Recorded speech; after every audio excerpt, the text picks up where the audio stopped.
Dito kami sa Pasay City. Stranded mo kotse. Dito sa Tramo.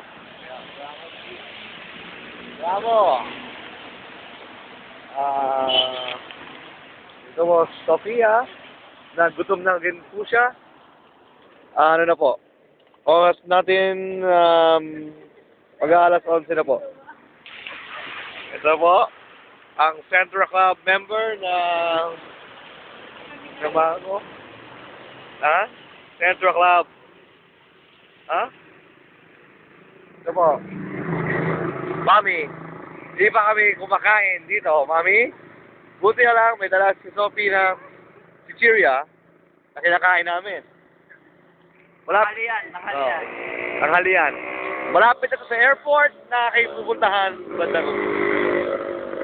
Hinihintay lang. Dito na lang po kami hanggang pag-alis ko. Kaya tayo ko na lang yung aming gamit. Dito sa Tramo. Opo. Gawin po.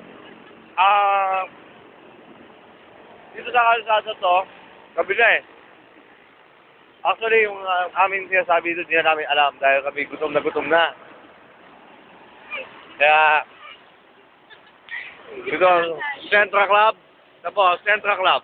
Colche Central Club. Ayan ako, kita ko, Central Club. Okay? So, dito po nakikita ko, hindi ka na po kami i-record ng mga sindikatong naghihiya ng kotse. Kaya, buti na lang mabait yung mga tao dito. Kami, guys, ayun, gutom na. Hindi na namin si Randy. Mamaya ulit, gusto tayo. Bye-bye.